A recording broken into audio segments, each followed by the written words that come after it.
Behold!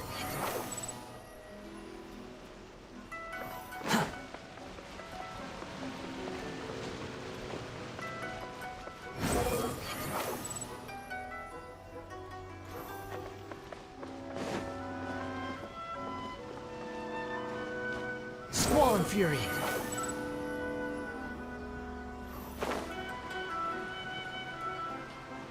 Yeah!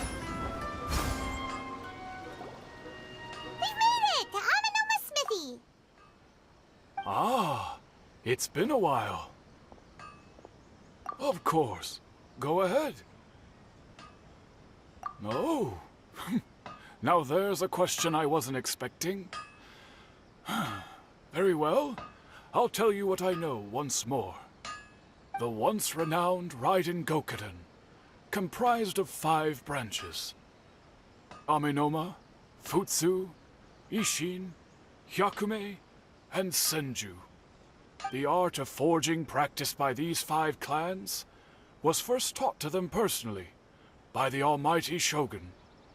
Over time, the 5 branches diverged from one another as generations of bladesmiths honed and perfected their craft until they became 5 distinct traditions. Most of the great swordsmith clans of old have since fallen into decline, and for a long time, only the Amenoma branch kept its art alive. But fortunately, Kaedehara Kazuha recently returned to Inazuma and took up the mantle of the Ishin art. Now, 2 clans remain of the original Gokuden 5. If my memory serves me right, you yourself were present when he forged the Ishin blade. Oh yeah, we were! Paimon remembers that now. We learned a bit about the decline of the Raiden Gokuden then too. It seems like such a shame. That, my friends, is a tragic tale indeed. In fact, this was not made known to me for most of my life. All these years, I knew of those great clans' demise, but never the cause. Only recently, when the question was on my mind, did I ask Kaedehara Kazuha about this.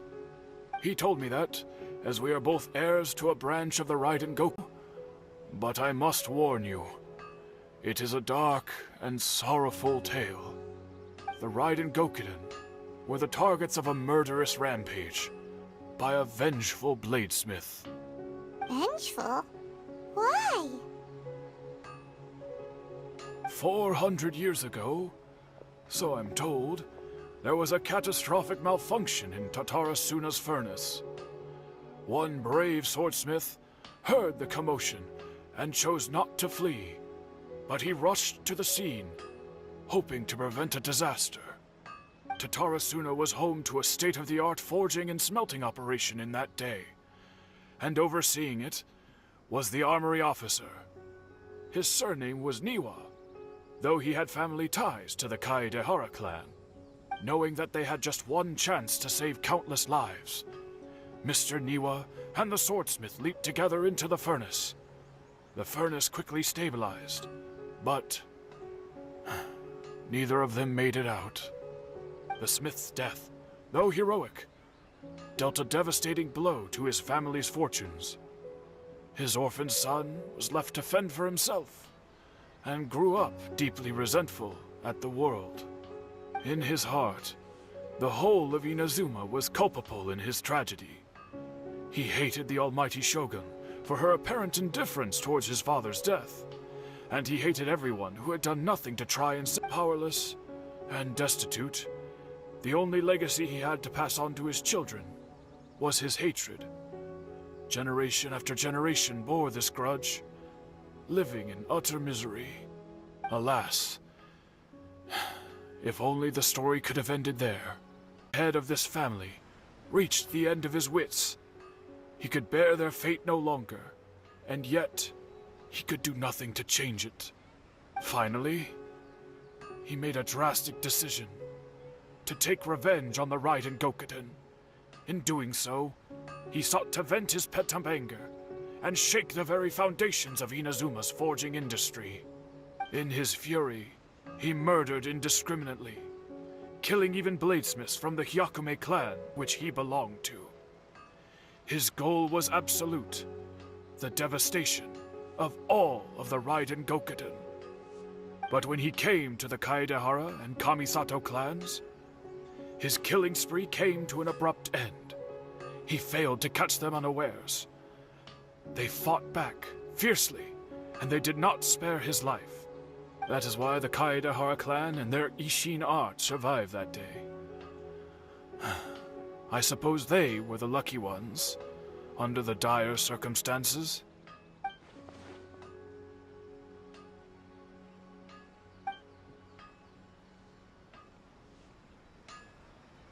Was there anything else you wanted to ask? Kazuha? Why, yes. Just yesterday, in fact. We spoke for a while over some tea. He seemed well.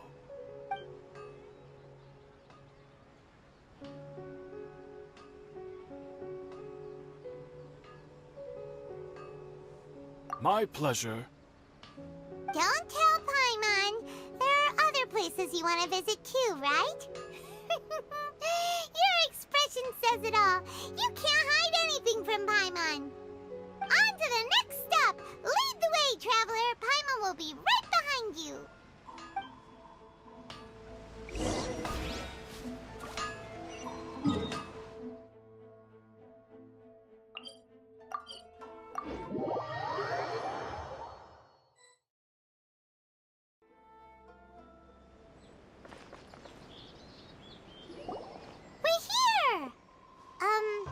This is the Yashiro Commission's headquarters, so...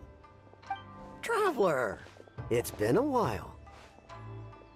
If you're looking for the Commissioner and Miss Kamisato, I'm afraid your timing is unfortunate. They're not here right now. Are they out on business? Commissioner is out on business, and Miss Kamisato is standing in for some meetings in the Commissioner's place. If it's urgent, you're welcome to wait inside until they get back. What do you think? Shall we go in? If it were anyone else, I couldn't allow it. But seeing as you're so close with the Commissioner and Miss Kamisato, I think it should be okay. We'll be heading in then. Thanks!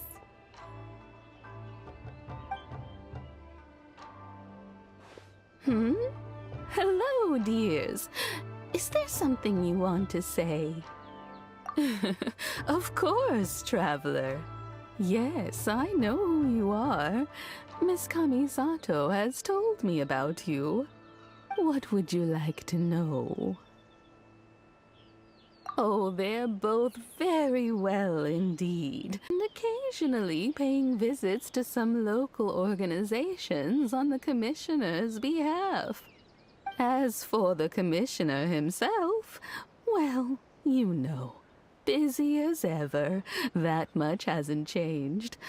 Although he does seem to be in a rather good mood these days. So pretty much business as usual on the Yashiro Commission, huh? Very much so.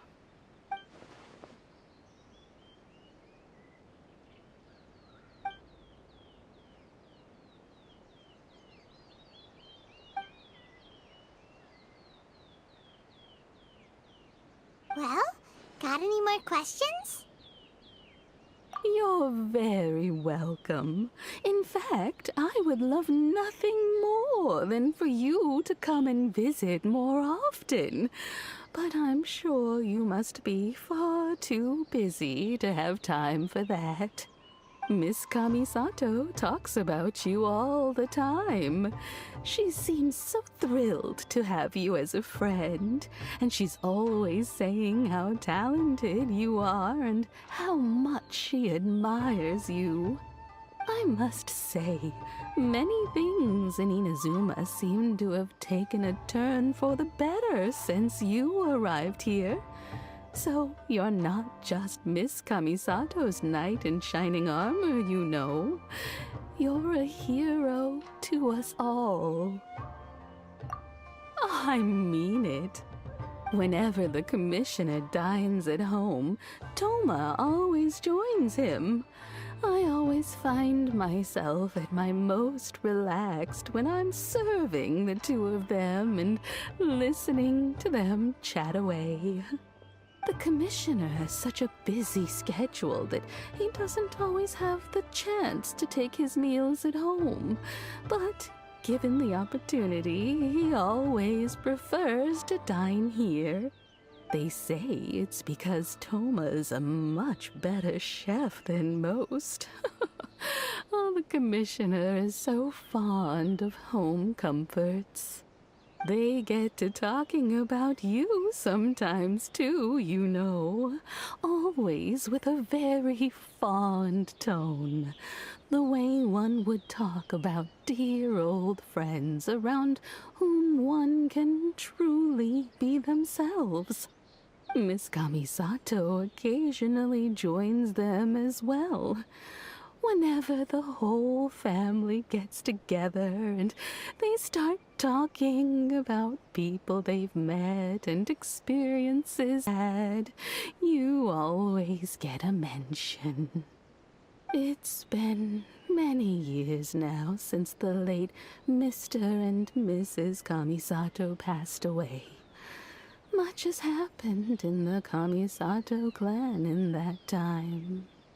As someone who is old and gray enough to have watched their son and daughter grow up, it makes me so happy to see them meet a dependable friend whose company they enjoy so much.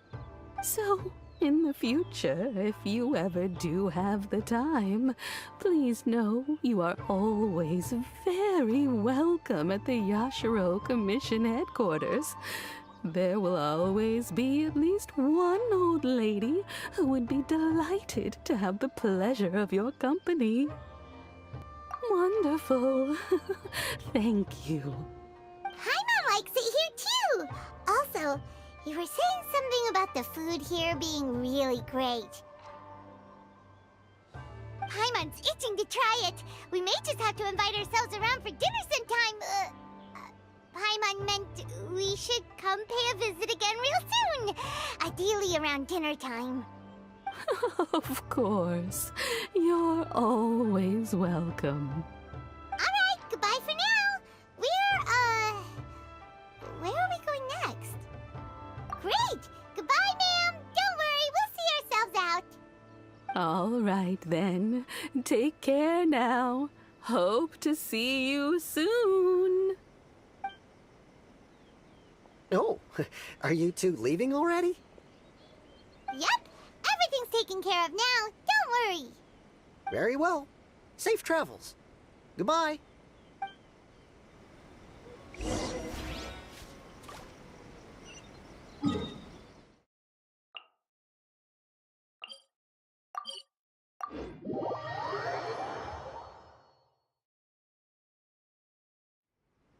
The wind rises.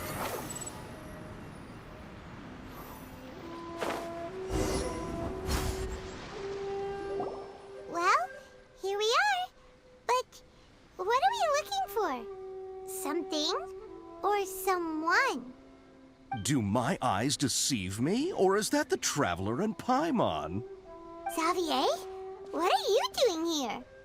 I was in the general area, and now I'm in this specific area. There, that's me. So what about you two? We have some questions and thought you might be able to help. Certainly do. I've researched the furnace here in some depth. If there's anything you want to know, just ask away. Like the back of my hand. Make no mistake, I have been here a good many times before. Not only that, but I've met people in Inazuma whose families used to live in Tatarasuna years ago. They said it's all true, the history here. Oh, well, it's a long story, don't you know? The tale of Tatarasuna starts a long time ago. I'm told that its history is one of the most foremost forging and smelting operations in the nation, goes back around 1,000 years. Still, the furnace has had a couple of serious maintenance issues along the way. A couple? When exactly? One was just in the last few years, the other was several hundred years ago. A fun fact, I'm not the first Fontaine tech guy to come and work on it either. There was a guy back then too. They say he was a mechanic who consulted on a technology upgrade. It seems like the technological collaboration between our two nations goes back a long way. How about that?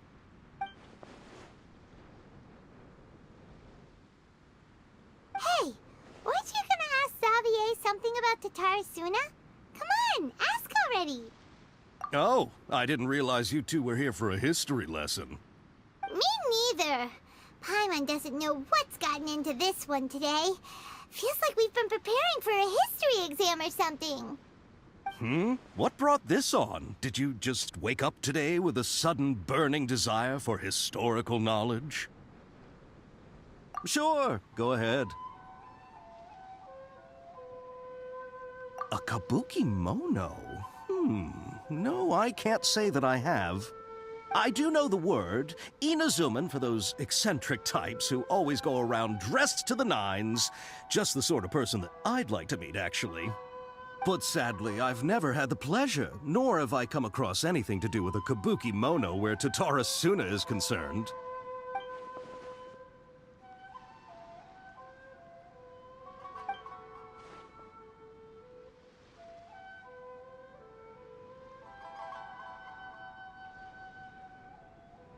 Of course! Don't mention it. Oh, we're leaving? Okay, bye, Xavier. Oh, you're most welcome. More than happy to help. Farewell. Looks like you got all the information you're looking for. Sure, but what's up with you today? Whatever it is, it seems like it's really troubling you. Keep your smile, Spinal Crocodile. No matter what happens, Paimon will always be there for you. Hey, don't mention it. Alright, let's head off and go meet Nahida.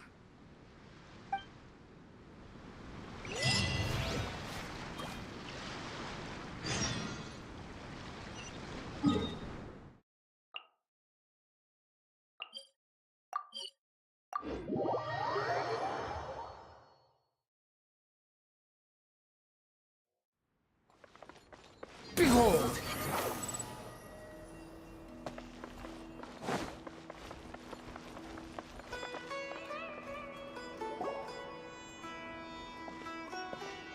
Hey, it's them!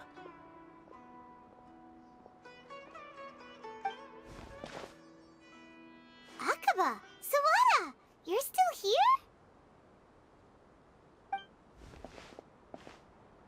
Indeed we are. If you have a moment, we'd love for you to join us once more.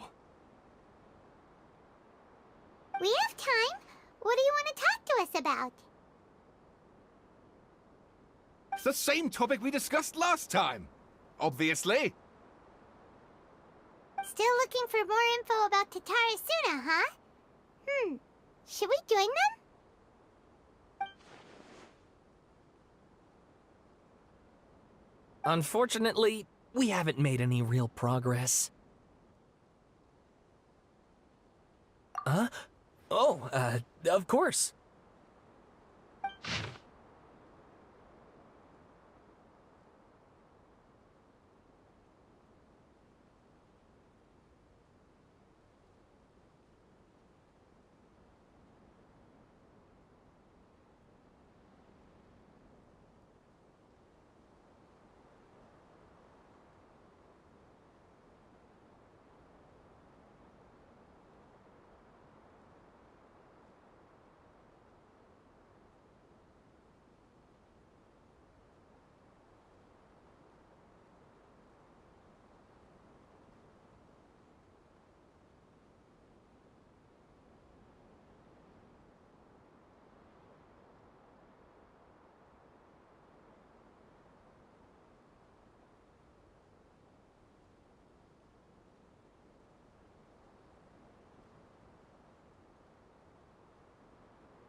I presume you'll want to read mine as well. Here.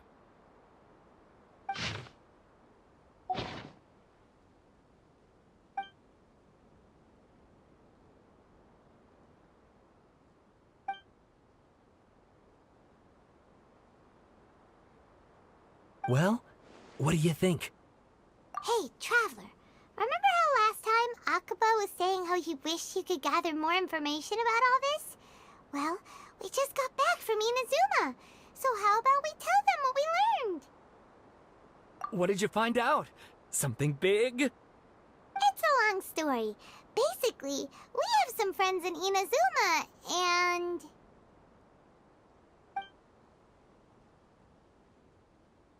Wow, so many new details. Thank you so much for sharing that with us. Well, well. So it all comes down to one man's desire for revenge. Huh. You heard this from a member of the Amanoma clan, you say? Then I guess it must be true. Ugh. So there's no ghost story here after all. This new information actually lends further credence to my hypothesis. Evidently, swordsmiths were seen as having an incredibly prestigious role in society those days, to the extent that harming them was conceived of, at least by the perpetrator, as a way of exacting revenge against those in power. Yes, okay, point taken, you were right. But that doesn't mean I can't carry on with my novel.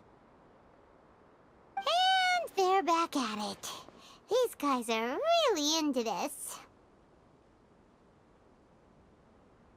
Oh, so sorry. Look at us, prattling on about our projects and ignoring you. Thank you so much for the information. You're welcome. See, Keep us in the loop if you find out anything else. will do.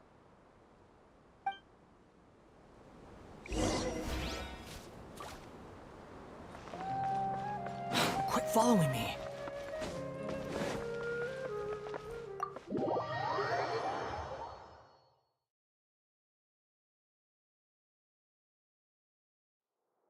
Squall Fury.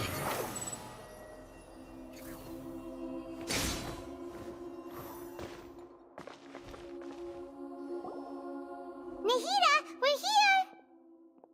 Traveler, Paimon, how have you been? Ugh, where to start? Paimon hasn't had a moment's rest this whole time. That night, we ended up chatting and chatting until suddenly the sun was up. And then she decided she wanted to go to Inazuma. The Balladeer? It sounds like some kind of code name. You look troubled. Is there something you need to tell me?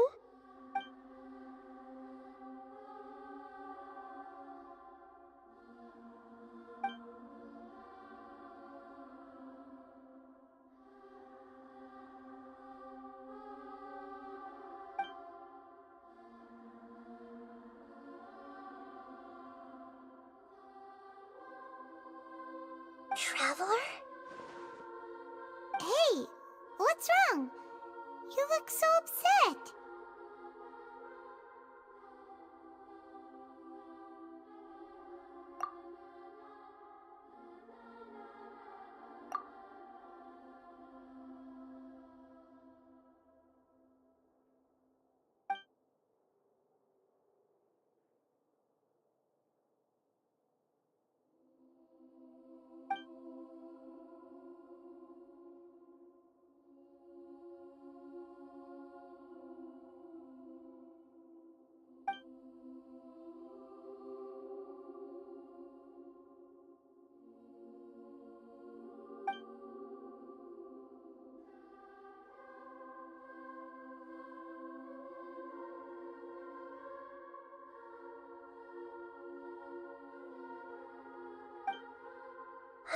That's quite a story. So, this puppet known as the Balladeer erased himself from Irminsul, hoping that he could change the past. But how was he even able to do that? As the Traveler said, he very nearly became Sumeru's deity. Admittedly, I remember it a little differently. I don't don't recall finding anyone inside the machine after we defeated it. Nevertheless, it does make sense. If someone were to successfully erase themselves from Irminsul, the world would change to reflect the new reality. So, you believe this person really existed, and we just don't remember him because... well, because he literally changed the world? Yes. Theoretically speaking, it is possible to do this. But I'm struggling to imagine the kind of person who would dare go through with it. The Traveler comes from a world beyond to that. That's why there's no information about her in Irminsul. And it also explains why any changes to Irminsul wouldn't affect her. So if there's anyone in the world capable of retaining memories from a past that has been rewritten, it's you. It's quite incredible when you think about it. Paimon's having a hard time understanding this balladeer guy's motivations. Why did he do it? I can only make inferences based on the information we've been given. As for what kind of person he was, only you remember that.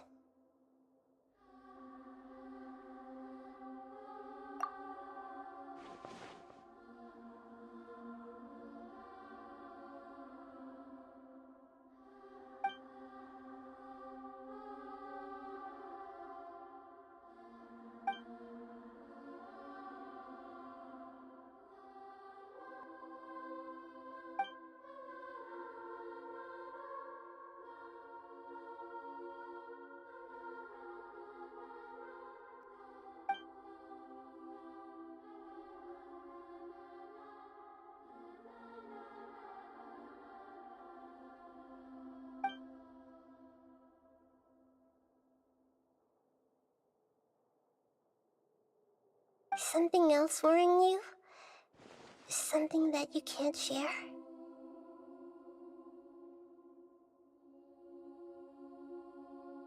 It couldn't change the fate of the ones who had died, right? Once the balladeer realized he hadn't been betrayed after all, it must have completely changed his view of the people of Tatarasuna. Now he saw them as friends again. He couldn't keep hating humans after that. And if he thought there was a chance he could save his old friends, it would be hard not to try. The story makes sense, every part of it. The balladeer tried to achieve godhood with the doctor's help. He was unsuccessful, but retained the power to connect with Irminsul. That power then enabled him to change what was recorded in Irminsul and erase himself, even though he didn't have much strength left.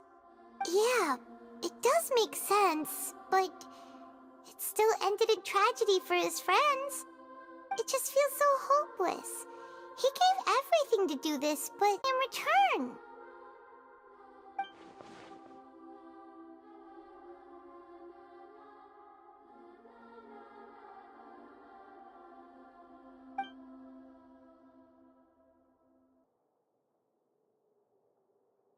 Please wait a moment. I want to check something. Found it. This should be the one. It turns out that I have a strange way of confirming everything she has told us. What is it? A record from a personal collection. It was tucked away in a corner. You should take a look.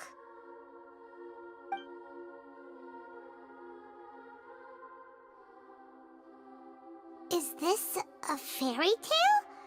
Who wrote it? I authored this record myself.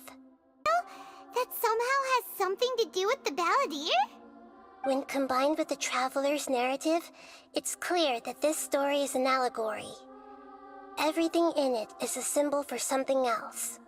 Hold on. So this record survived from the past?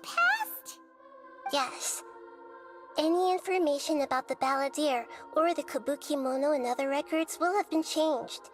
But I wrote this story in a way that means it was left intact.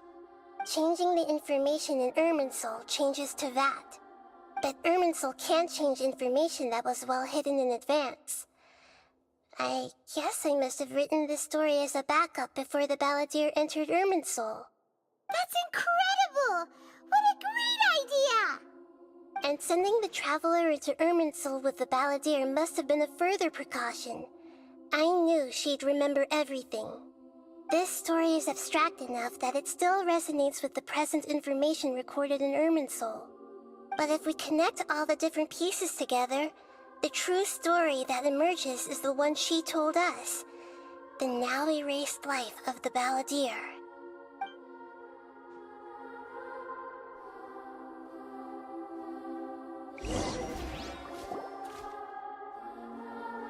There was once a lone monster draped in fox fur. The monster found a family of foxes, joined them, and they became friends. The monster lived with the family day and night, and everyone treated it as one of their own. Once in a while, as it gazed at its reflection in the water, I am a monstrosity, yet they are too foolish to see it. I pity them. But the monster soon found solace when another came to live among the foxes who was not their kin. A kitten, carved from the wood of a white tree, who had been abandoned by the humans. The kitten too wished to become a fox, but its tail was too slender, and it could not grow a coat of richly colored fur. Yet when the other foxes saw this, they spoke words of comfort to the kitten.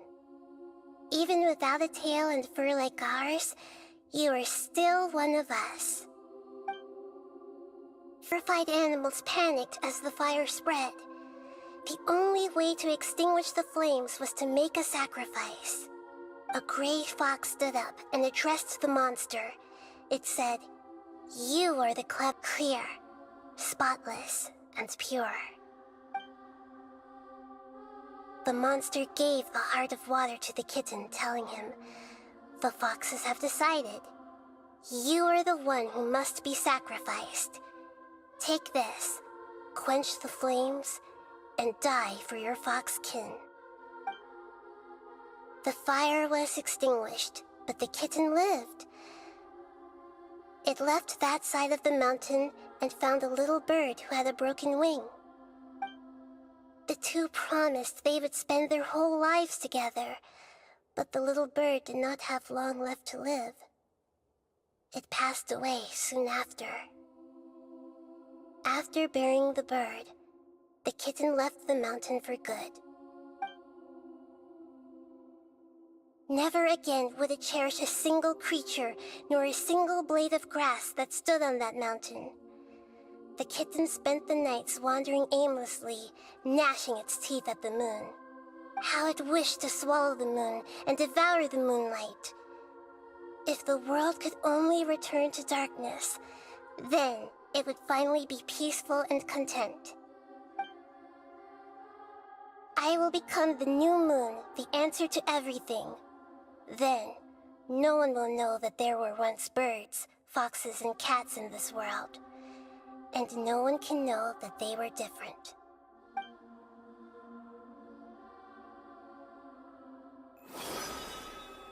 We solved it! I remember now. This is not just the Balladeer story. It is his very own memories. I made a backup so that it would be preserved no matter what happened. To become a god, he was experimented on and modified countless times. It was brutal torture, and the only reason he was able to survive is that he was a puppet. This memory was extracted from him by the scholars. Presumably, they kept it to have something to defend themselves with. Creating a deity was just the first step. Some of them wanted to be able to control it. That's why they backed up his memory for later use.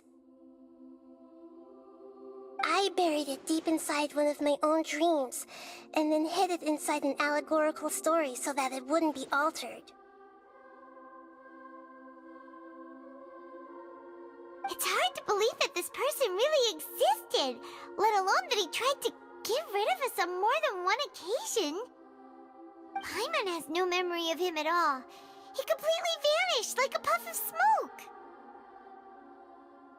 The balladeer agreed to help me look for information about the Descenders, and although he was unsuccessful, he still helped you.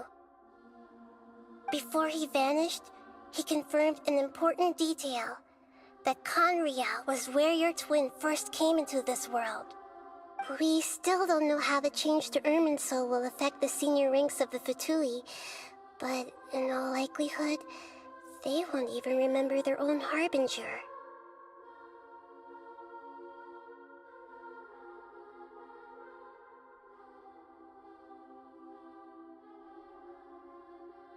It sounds like Paimon wouldn't like this guy a whole lot if he was still around. But still, Paimon doesn't like the way it all ended that much better. This is why wisdom alone cannot answer all our questions. We look, we see, and we comprehend, but the question still troubles us.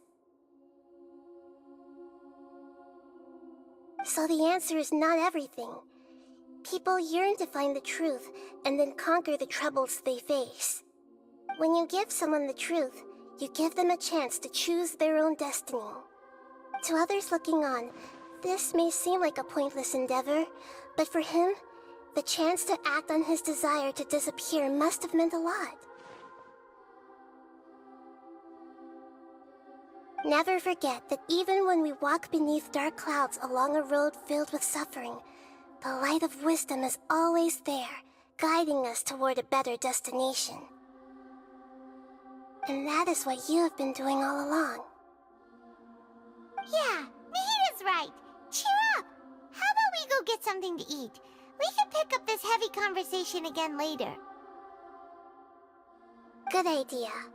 Paimon, why don't you take her out for a walk to clear her head? You got it! Come on, Traveler! You need to get out of your head for a while. You'll feel much better after taking a walk. Let's go get a snack from one of the stalls in the Grand Bazaar! That'll be sure to lift our spirits.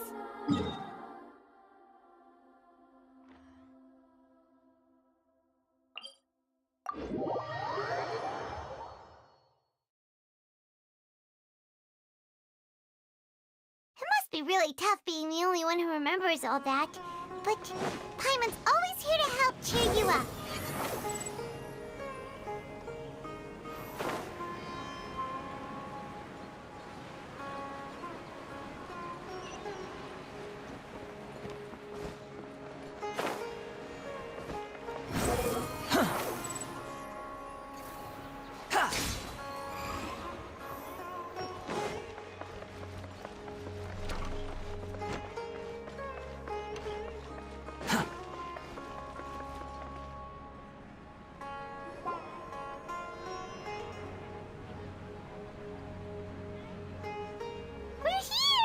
What should we eat first?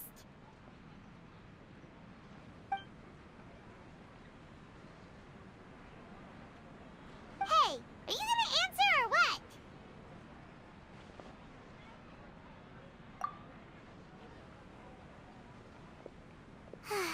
Alright, whatever you want.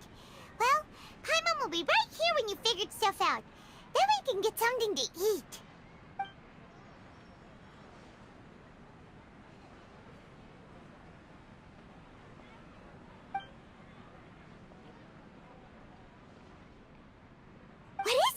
Have you figured it all out?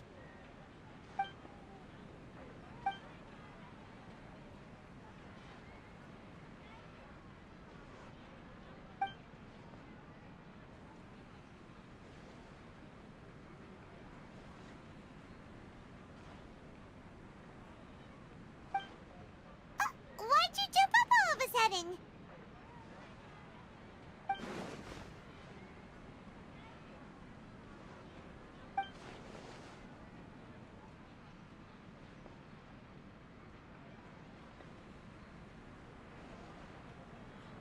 Excuse me, boss. There seems to be a small problem with the last bill. Look, here.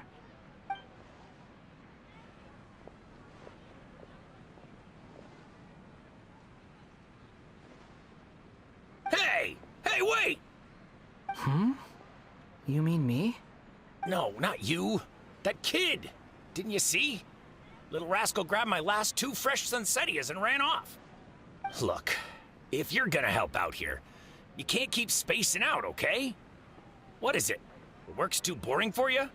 Or has the big city got too many distractions? I wasn't paying close enough attention. Sorry, boss. I think you're right. Maybe it's the city. It's so exciting. It can be hard to focus. Who's that guy? You know him or something? He's who? You're a strange one, kiddo. You say you don't want any money for helping out here, and then when I actually give you some work to do, you keep letting yourself get distracted. I don't want to take advantage, so I'm happy to pay you what I'd pay anyone else. But if you keep acting like this, pretty soon I won't be able to afford to. No, please. I mean it. You don't need to pay me anything. I'm just so thankful you agreed to take on an outsider like me. You're welcome, I guess. But I got bigger things to worry about.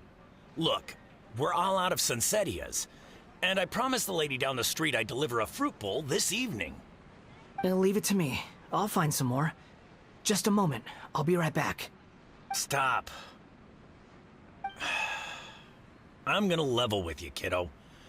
I've never met a worker who said they didn't want a wage before. And at first, I got greedy. Couldn't believe my luck. But I figured you'd start asking for something in return eventually. You don't want money. You don't take days off. And in your free time, all I see you do is wander around, taking in the sights. Are you a drifter or something? That's right, I am. We can talk more about that later. First, let me get those fruits you needed. Sunsettias, was it? I'll be right back. Hey, what do we do now? Okay, stay out of sight. Don't let him see you.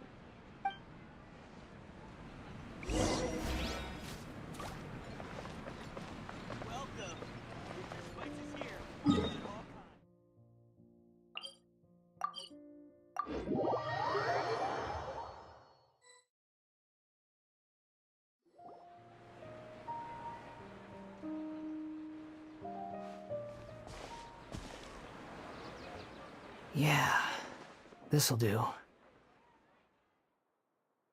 though you say he's the balladeer, what are we planning on doing? Stealing his Sunsettias? Isn't that a bit too cruel?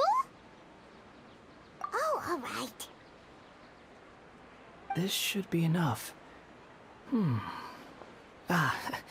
Guess I should wash them before I take them back.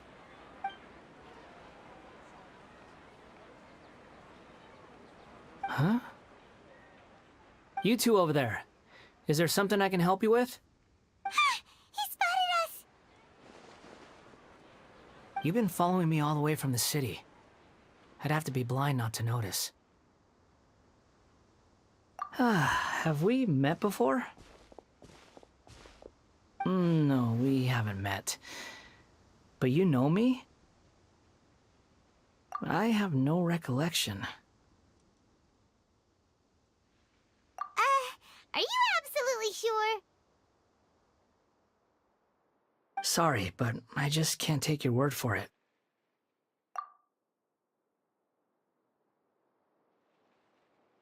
A puppet? What makes you think that? Huh? You were right! The look on his face! I guess you do know me after all. That is not something I share with a lot of people. Look, I'm just a wanderer. But seeing as you've gone through all this trouble to track me down, I'm sure whatever it is must be important. Okay, but please let me deliver these goods to my boss first. Are you really working for that guy? He said you don't want any more for it. Is that true? Yes, I ran into him out in the wilderness during a storm, and he let me take shelter in his cart. In return, I said I'd be his helper for a while. That's oddly nice of you. Let me take these back. Then I'll come with you.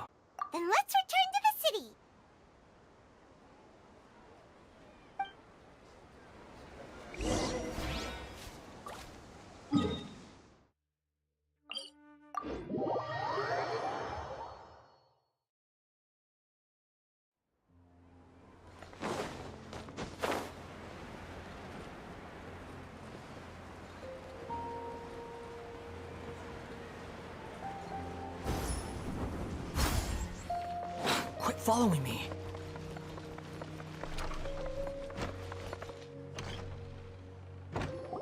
Here you go, boss. I'll leave them right here. Oh, you really went and picked some more. Who are these two? Something's come up, and they need to borrow me. Sorry, boss. I'm afraid I'll be away from the stall for a while. I was just about to pay you anyway. Go wherever you want, kid. Don't waste your time here. What? I get it, okay? You just wanted to help me out, to thank me for giving you shelter from the rain that day. Even then, I don't understand why you're so adamant that you don't want any pay for it. But look, it was pouring down, and there you were, sauntering along without a care in the world, like you had nowhere to be and didn't even care that it was raining. Imagine you were me for a second. It's a little weird, right? Why is this guy traveling during a rainstorm if he's not trying to get somewhere? And why is he taking a shortcut through the open country if he's not even in a hurry? But anyway, taking you in didn't put me out even slightly. You don't owe me a thing for it. Certainly not all this. Your time is valuable. You know, you should go live your life. But I don't...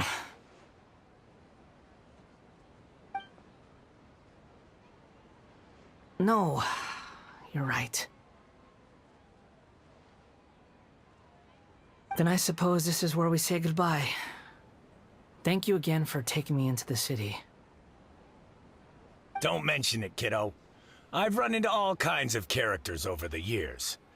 I just hope you find your path. Thank you. All right, done. Thanks for waiting for me. We can go now.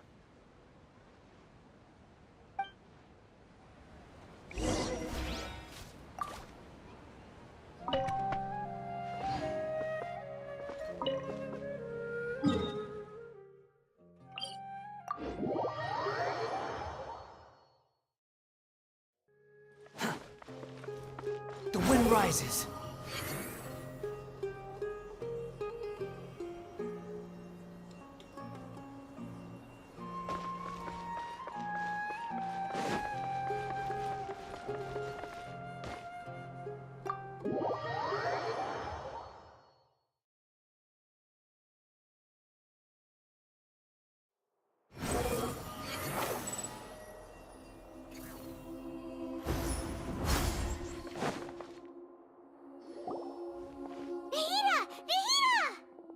What's wrong? Huh? Are you? Hello. I do apologize for the sudden intrusion. We found this guy in the street, but he doesn't seem to remember anything. So, yeah, quite an eventful walk.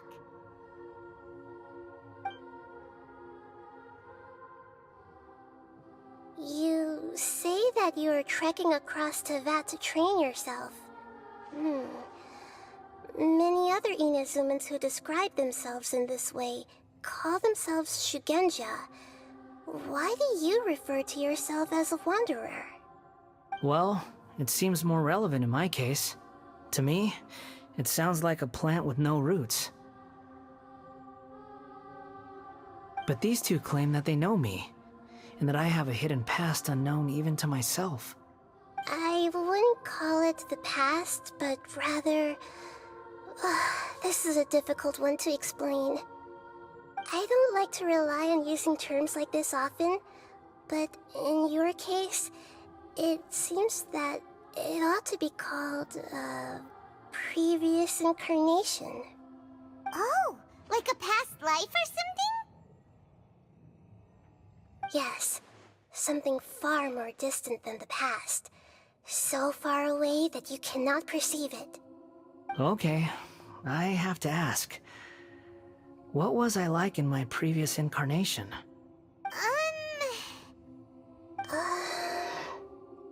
Oh, okay.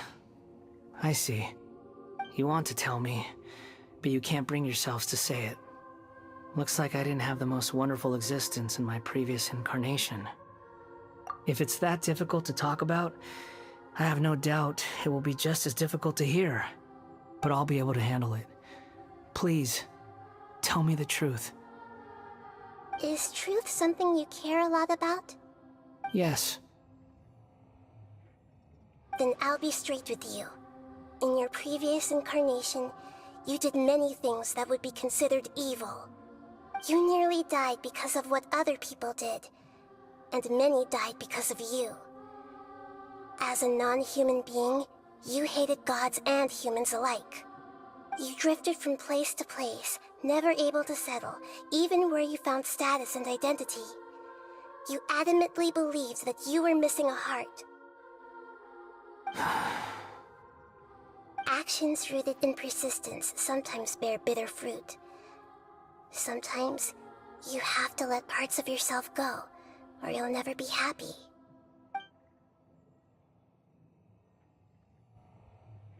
I gave everything I had, but it barely changed history at all.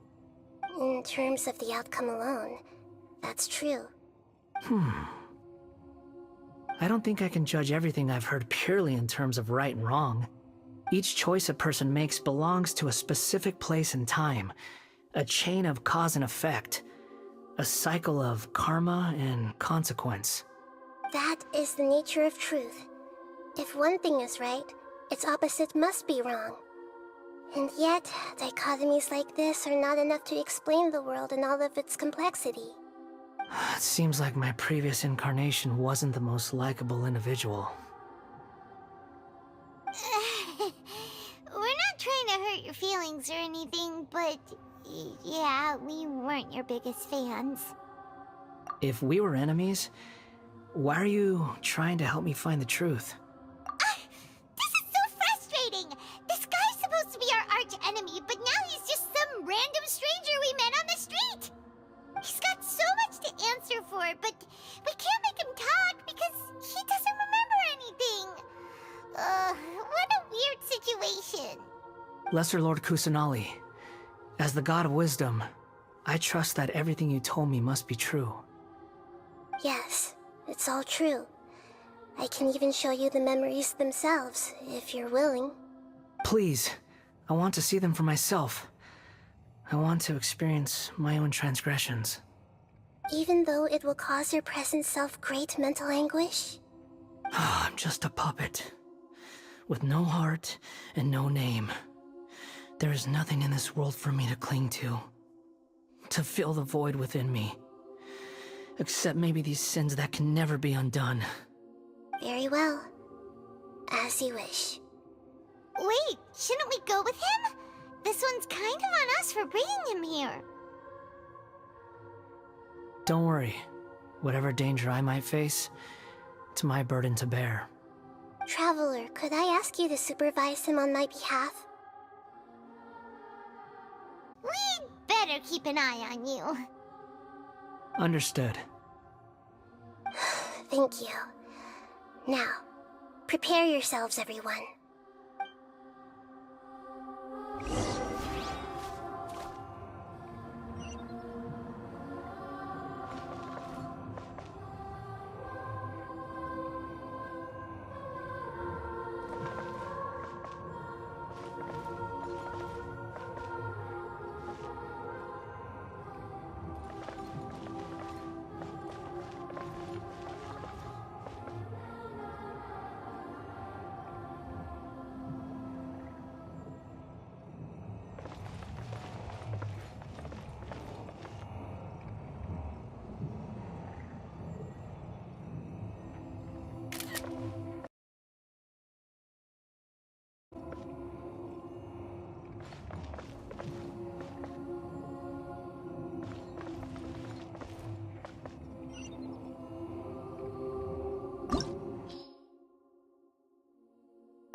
More companions! Hooray!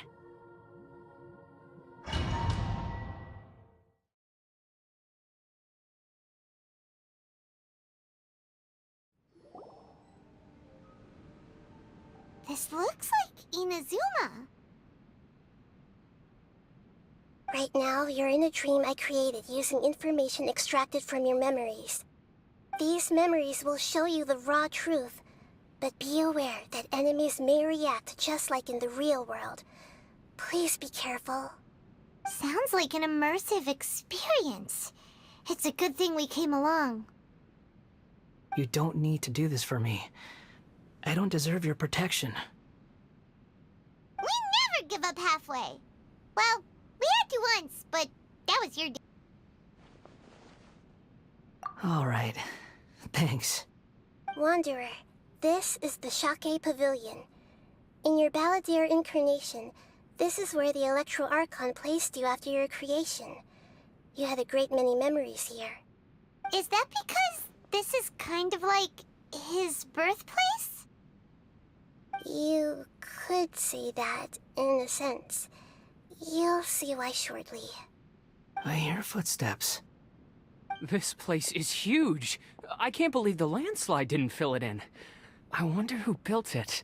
The Crystal Marrow Miners? No, there's no way. Look at this exquisite construction work, and so well preserved, too. No mining crew would be capable of this. There's someone passed out on the ground. Who are you? You're awake. What happened? How'd you get stuck here? Are you injured? Huh. Not a scratch. And these fine clothes. Who are you? This man is Katsuragi, deputy to Torichiyo's adopted son, Mikoshi Nagamasa. He found the Balladeer in Shake Pavilion and took him back to Tatarasuna. And the rest is history. Well, it used to be. In the original version of events, Katsuragi was ultimately killed by Nagamasa. Let me get you out of here. Our people are nearby. Hang in there. During the Tatarasuna incident, Niwa was murdered by the doctor disguised as a mechanic. The Balladeer, then known as the Kabukimono, disappeared not long after. As the second in command at Tatarasuna, responsibility for what had happened fell to Mikoshi Nagamasa. But Katsuragi had sworn lifelong loyalty to Nagamasa after the latter had once saved his life. At Katsuragi's insistence, Nagamasa killed him to put an end to the Tatarasuna incident.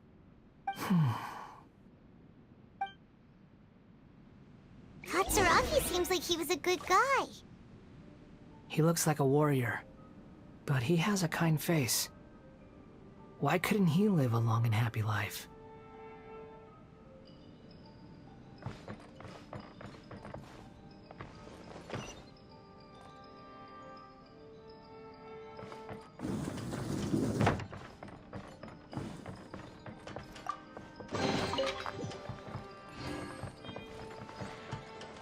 Nagamasa, I found this young guy in a cave sealed off by a landslide. He doesn't remember his name. Well, we need to call you something. I hear the workers are calling you the Kabukimono. That's fine with me. Katsuragi, report to Niwa. Tell him we have someone new joining us.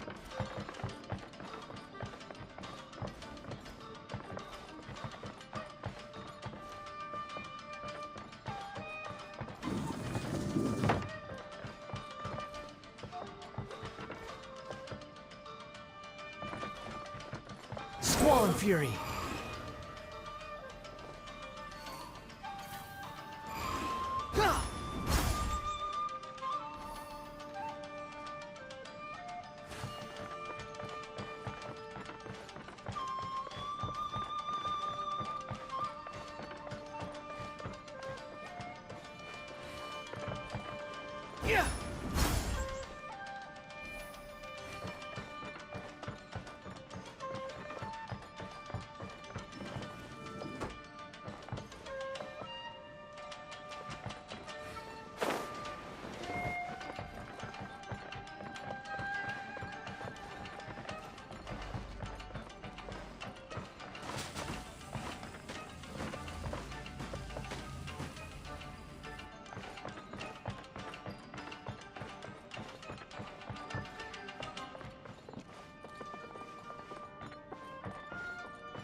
Stabilize!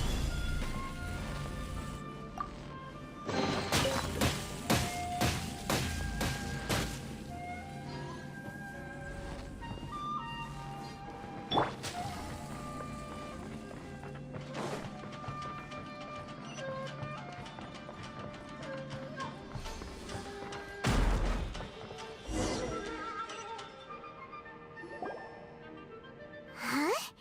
What are we doing back here? Whoa, this is where you were born? It's pretty, but there's nobody here. I was abandoned, like you. I lived here for a while at first, but there's nothing for us here. We can't stay.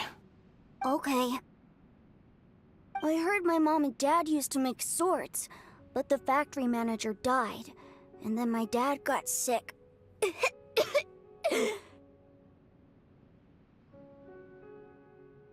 He kept coughing all the time, just like me. Then Mom started coughing too. But you can't. You promised me. Yup, we're family now. We're gonna be together forever and ever. This child didn't have a name. Or rather, the balladeer didn't know what to call him. His father died before he could name him. After his mother died, the child stayed in their straw hut alone. Some of the neighbors helped to raise him. After leaving Tatarasuna, the balladeer ran into this child who didn't have a name, just like him. They made a promise to live together. What happened to the child then? He died from his illness while he was still very young. The balladeer came home one day and found that he had stopped breathing. Hey! What's wrong?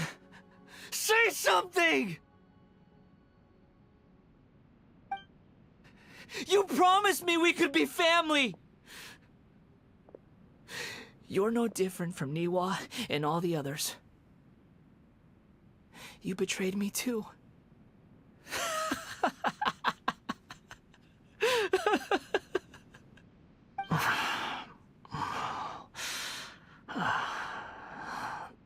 The voices have gone.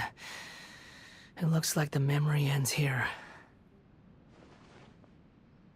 Let's keep going.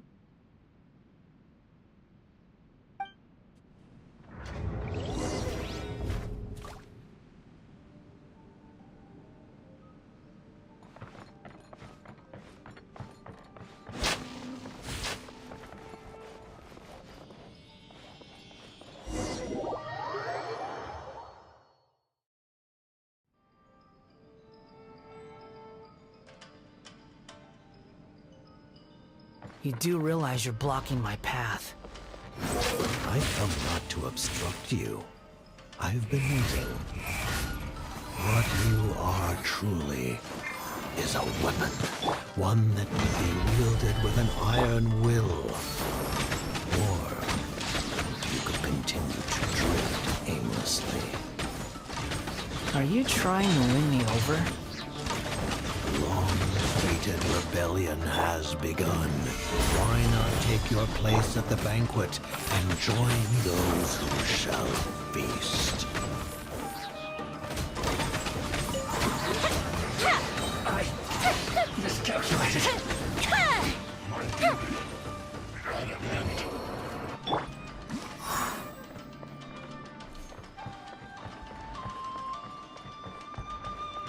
Squall and Fury.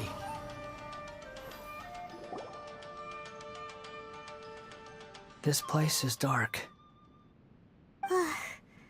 Paimon knows this place. It's the Delusion Factory in Inazuma. In the original version of events, the Traveler once encountered the balladeer here. Such a creepy atmosphere. And so familiar.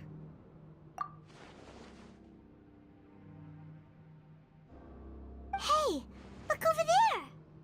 Well, well, my fair lady. Is this rundown factory and these incompetent fools all for me? Wow. You shouldn't have. Huh. What do you have to gain from belittling your subordinates? You might not want to admit it, but you are a part of this plan. Perhaps you find fighting in the Abyss to be a more meaningful use of your time? Oh, but of course, even this pales in comparison to being experimented on by the Doctor. What a sharp tongue you have. Funny how negotiating never seems to be your strong suit. For the task ahead, I suggest you keep true feelings to yourself. Save your breath. I know what I have to do. I'm sure you think so, but I still think you need to hear it. Don't start thinking you're invincible, and don't let your emotions get in the way. Surely you're not worried about me. I just can't have you getting in my way. You and Child never fail to find ways to complicate things. I'm merely lighting a little fire in this chaotic nation. But you, being tossed out like trash, must make you want to destroy it completely. Do you remember the last time you were here? That was a lot of swordsmiths you killed. I'm sure the descendants of the Raiden Gokaden are still suffering the consequences now. Look at you. Oh, don't get so sentimental. Now, give that poor little tongue of yours a rest and stop pretending like you're above everyone else. Bye then. See you at the victory feast. Poor little tongue? She's playing with fire talking to me like that. Who does she think she is? Forget it. Someone might find me here any minute now. I should prepare to give them a warm welcome.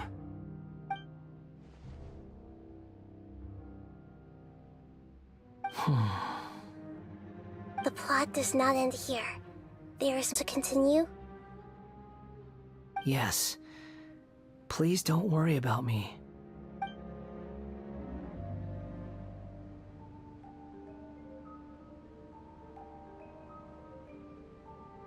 Why are you staring at me in silence? Can't you think of a nicer way to express yourself? I'm under no obligation to be nice to you. Besides, I thought nothing mattered to you except results in your own interests. Isn't that right, witch? Muddle-headed puppet. You're only number 6 because you can take more abuse than other humans. Do you really count that as an asset? You're about as much fun to be around as a raging inferno. But before we murder each other, it'd be best if we finish our duties. Solidify! This is order! Prepare yourself! Time for a light show! The more, the merrier! No escape!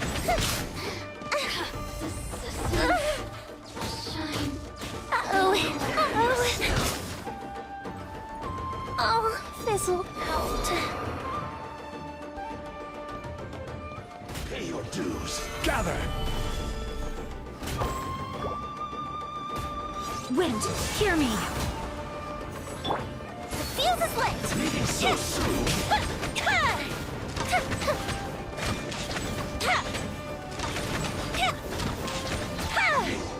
Can't run from death.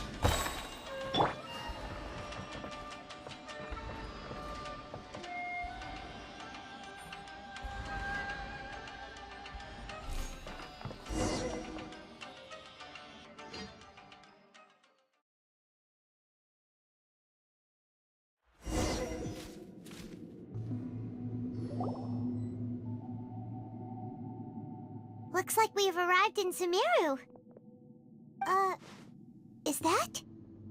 Considering that Amorta's sage, Nafis, refused to join this project, I'll take part in the experiment in his place. Welcome.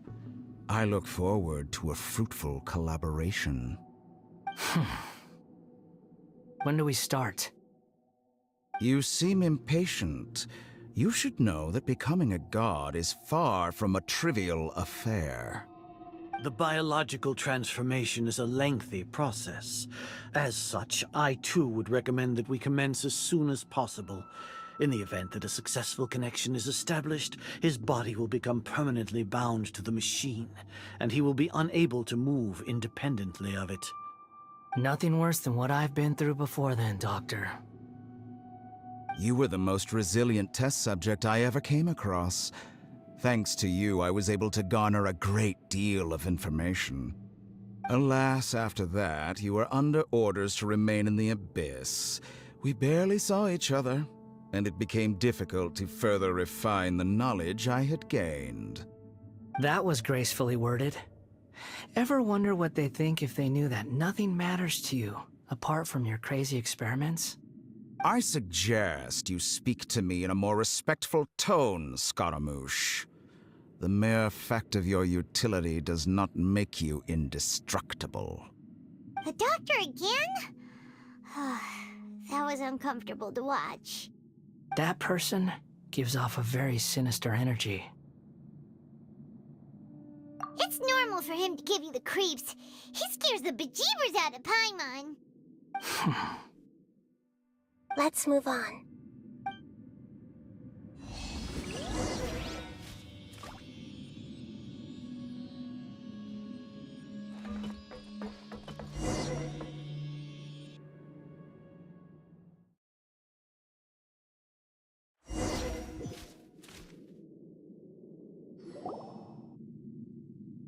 You're a god.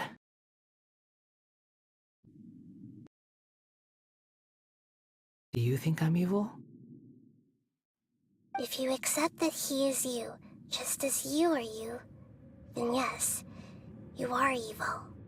In your eyes, are there any differences between humans and puppets? Do you think there are any differences between your present self and your previous and future incarnations? If not, then what are the differences between humans and puppets? Whoever has tasted the joys and sorrows of life in the human realm is human. Whoever has loved and lost, cried with grief, howled with rage at the tragedy of death that eclipses the miracle of life, they are human too. I've seen enough of my past. If possible, I'd like to reclaim the sins that are mine to bear. No matter the consequences, I won't run from blame or punishment. Whatever I am due, let it come to pass. Can you return my memories to me? Huh? But won't that mean you'll lose your current identity? I've always believed that human lives follow a set of rules, with each person being a collection of past experiences.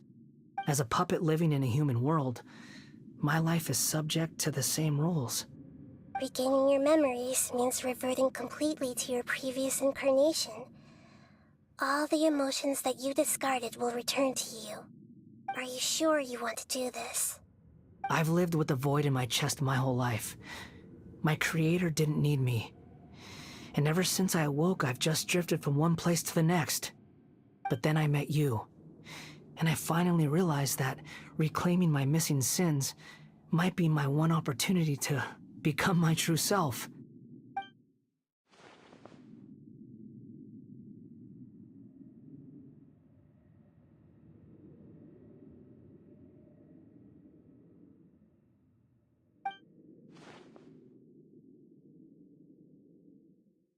I've always felt I have an innate tendency to yearn for something more, in a way that goes deeper than for most people. But for all my soul-searching as a Shugenja, I've never fully understood it. Looking at it now, it seems that I brought this curse upon myself.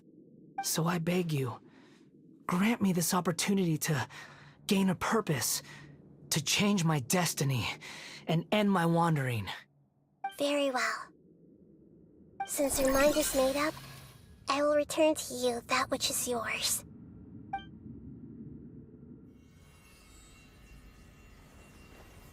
You have made your decision.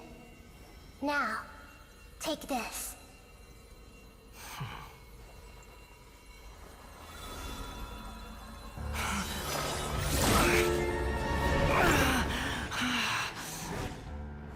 set him free.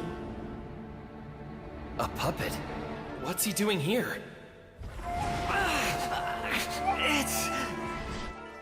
You're a human as far as I'm concerned. Everyone's here. Wonderful. What a fine blade. Nagamasa will be thrilled. This is my...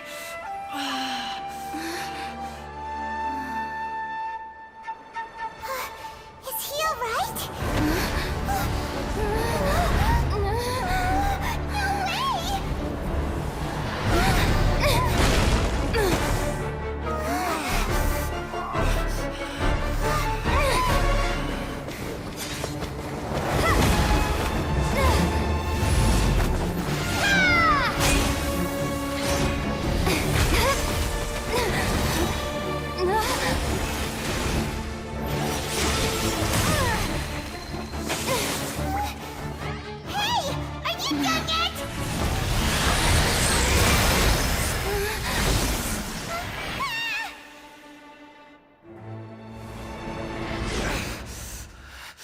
All worthless dross will be purged.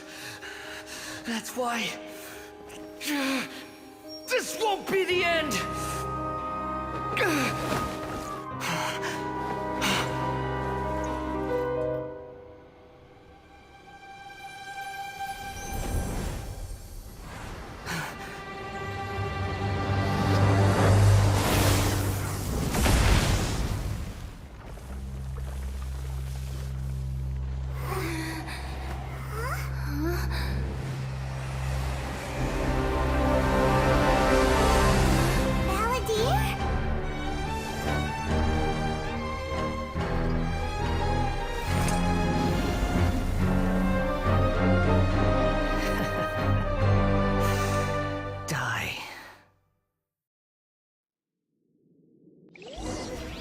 This is trying my patience. Have you got all your memories back now? Questions?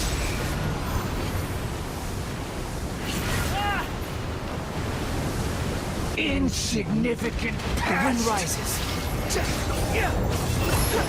You're dead.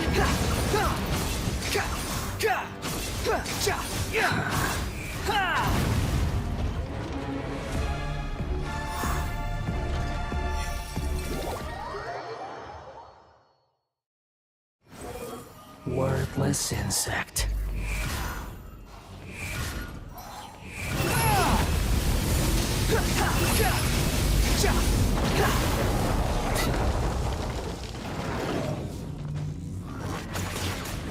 Feeble human!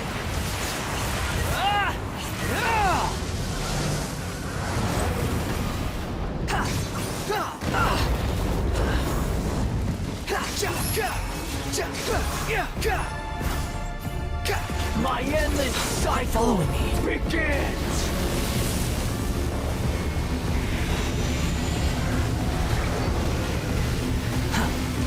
Swollen Fury!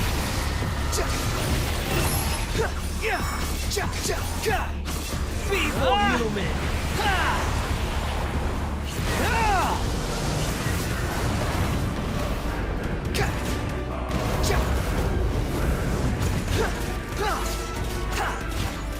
Behold! Perish! Wretched vermin! Insignificant pest!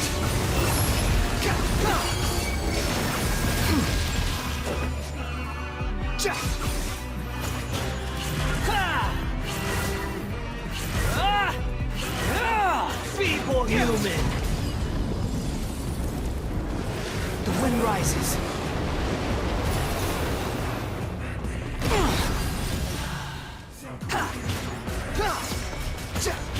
Behold!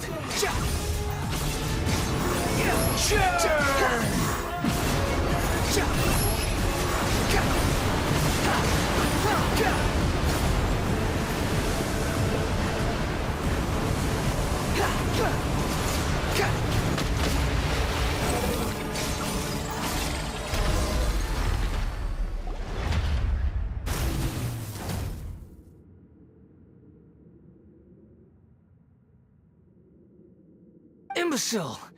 Get out of my sight. It disappeared. Did we win? What did you expect? I'd never lose to that. There's the tone of voice again. You're definitely back to your old self. Wait, but it was you inside that thing too! What have you got to be smug about? Sorry. I'm harsh on myself and everyone else. Just the way I am.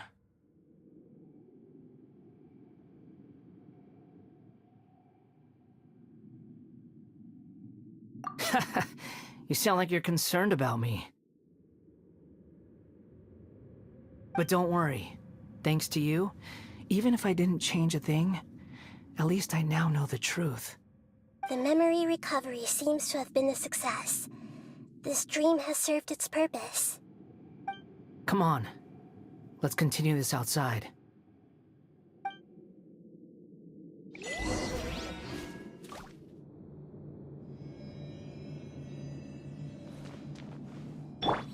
The wind rises.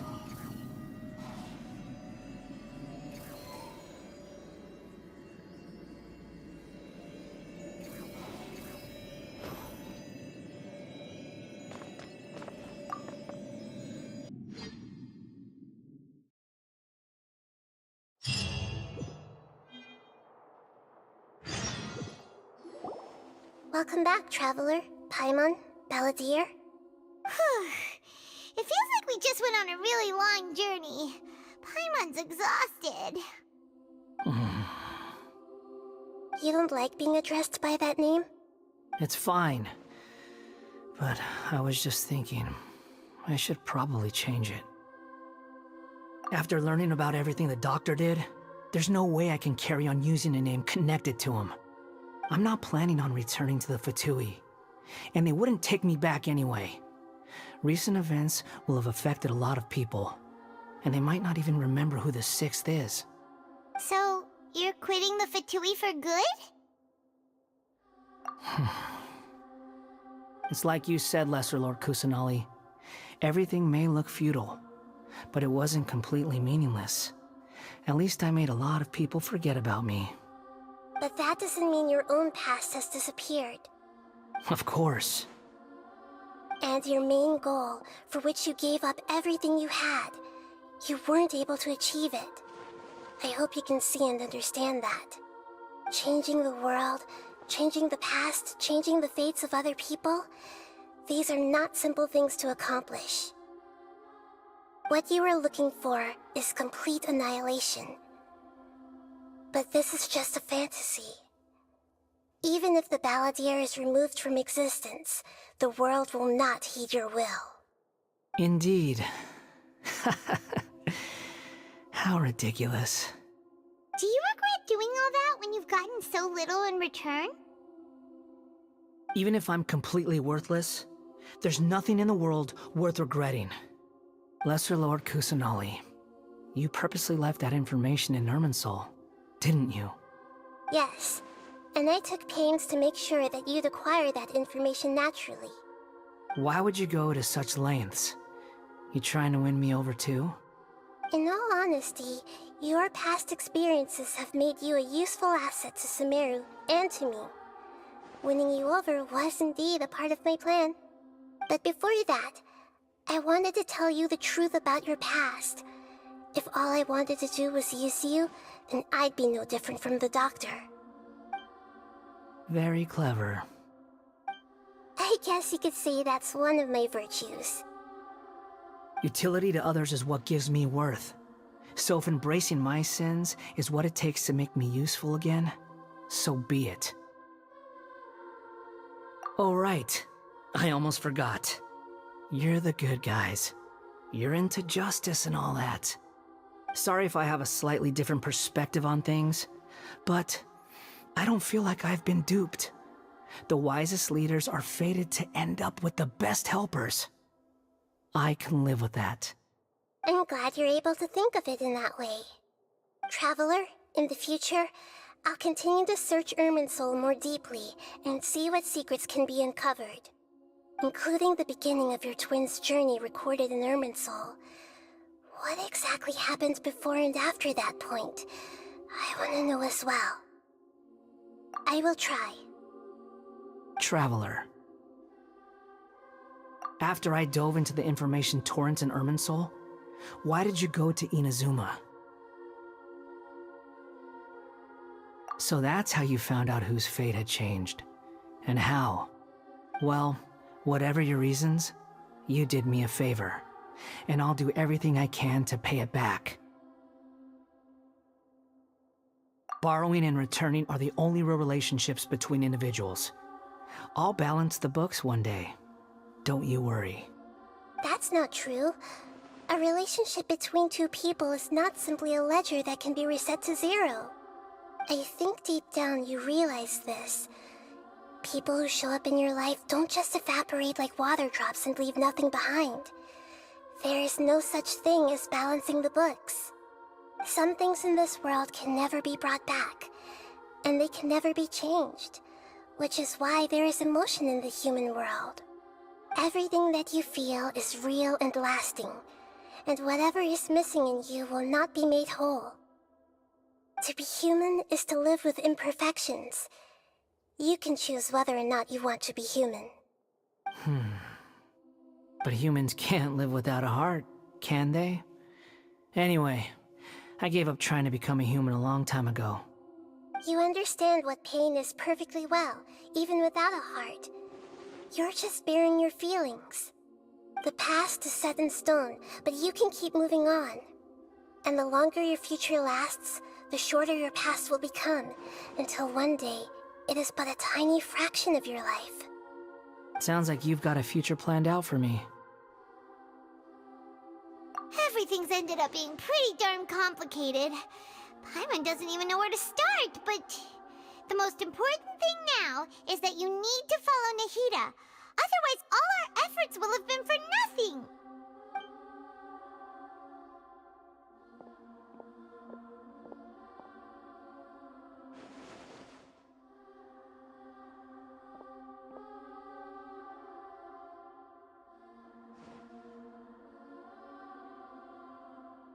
Then I guess I'll be helping you from behind the scenes from now on. I'm glad that you've accepted our proposal. Why don't you choose a new name to celebrate? Ooh! Paimon wants to pick an ugly nickname for you, too! Why? Because Paimon still doesn't like you that much. Then I hope we don't see much of each other in the future. A name is life's first gift. You didn't say it out loud, but I know that's what you're thinking. The Traveler and Paimon have helped you a lot. If you can't decide on a new name, maybe you can ask them for ideas. No! Paimon only does nicknames. If it's a serious name you're after, it's all yours.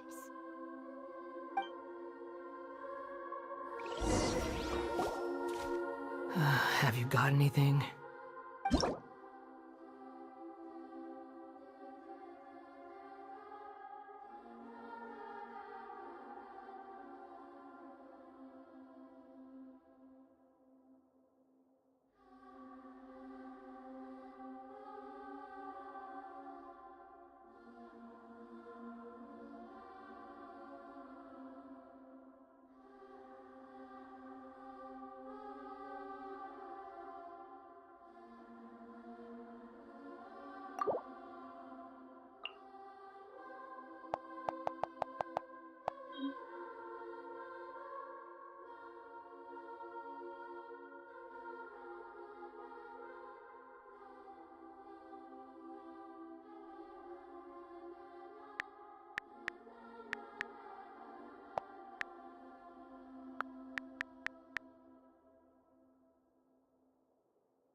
Are you sure?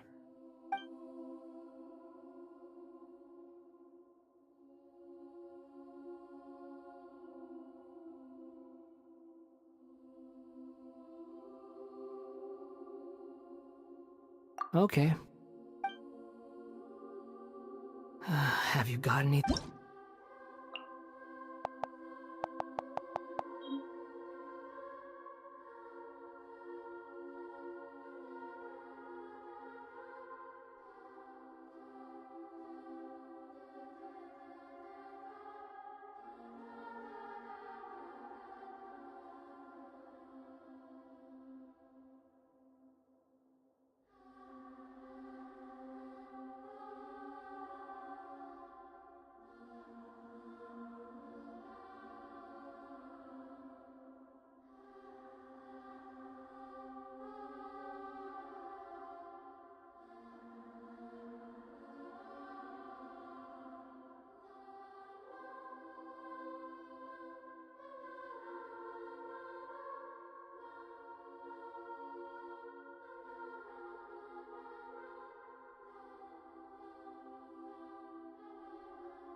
Are you sure?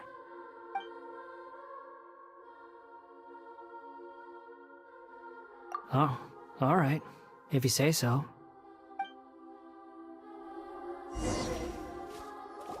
There.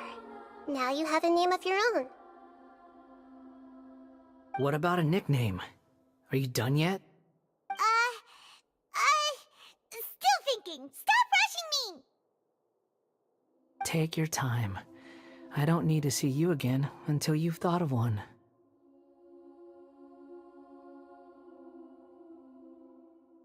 Everyone who manipulated me and made me suffer will have to pay the price. You mean the Fatui? The doctor, at least. Now that your stance has changed, I believe your future path will change accordingly.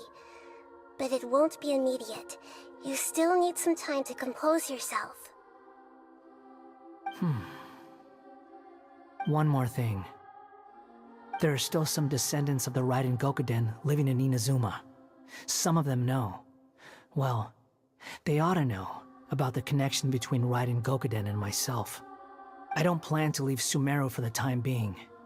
If you see them in Inazuma, please tell them that I was the one responsible for the Raiden Gokuden's downfall. Even though the events have been erased from the world, they still deserve to know the truth. I see. That is up to you. Huh? But if we do that, then... It's fine. Let them stab their blades into my chest if they so desire. Maybe that's how it always should have been. What's that look for? Don't make that face. I know what I'm doing. That day will come. Alright. We're done here. Goodbye, wise deity. And you too. He's gone. What he went through today would have been like living an entire lifetime in an instant. He'll need some time to calm down. Yeah, true. But even so, after everything that's happened, he doesn't seem quite as fierce anymore. So we can finally go eat? Paimon is starving. Thank you both. I hope you will find somewhere nice to go and relax for a while.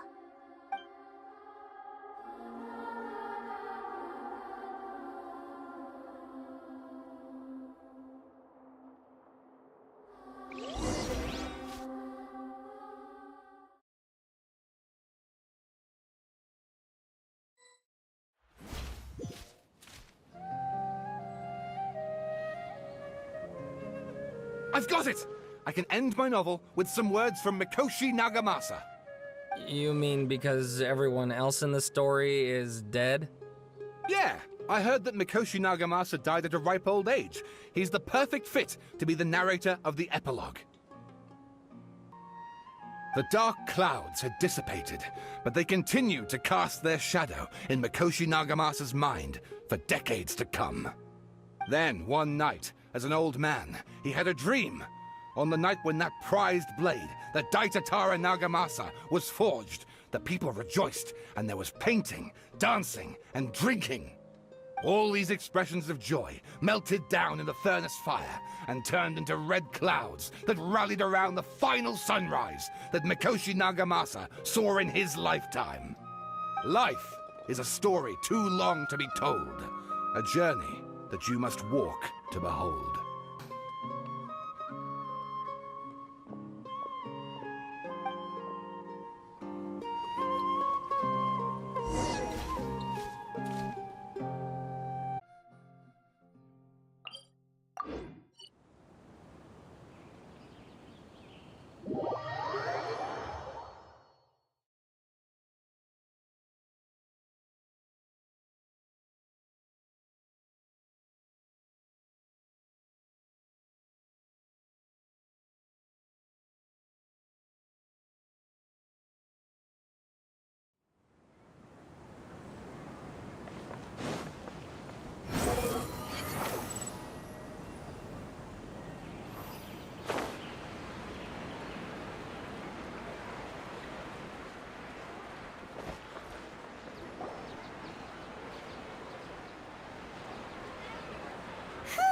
It's about time we had a break.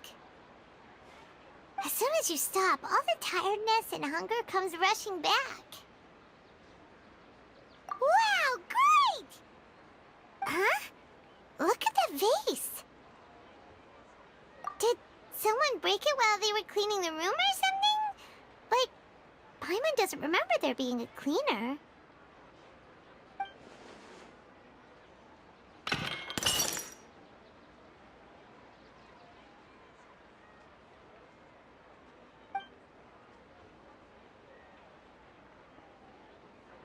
You sound lost and confused.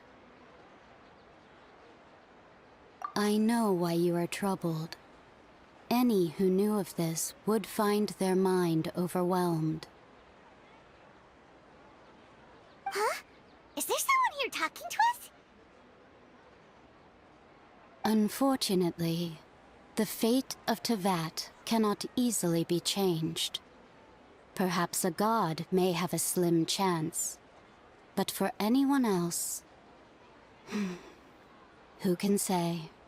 When a small animal runs into a tree trunk, though the tree may sway, it is not displaced. The same is true of fate, like a vase that falls to the ground.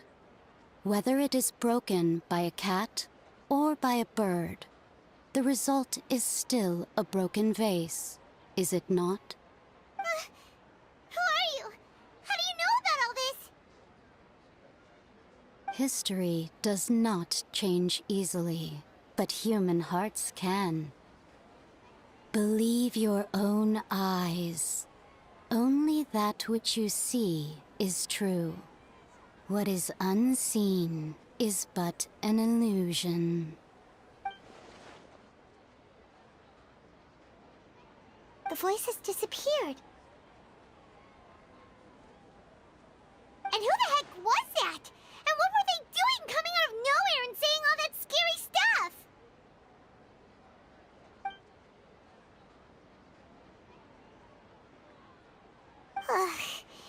Anyway, that vase is still lying there broken on the ground. Should Paimon go get someone to clean it up? feels wrong just leaving it there. Just a moment. Paimon will be right back.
Relax.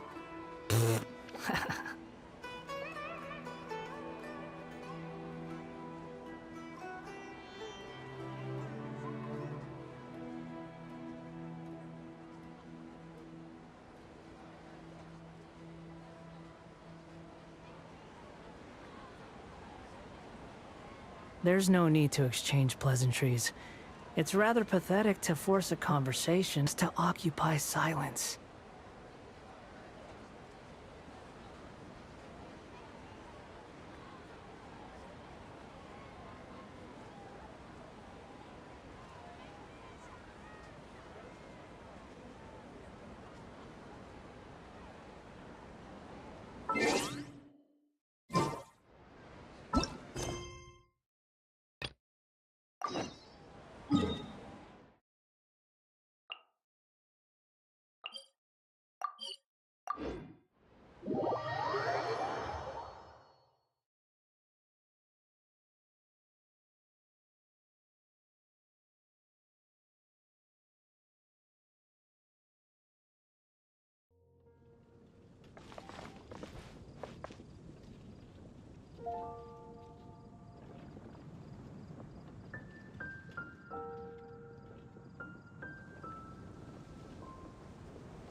Behold!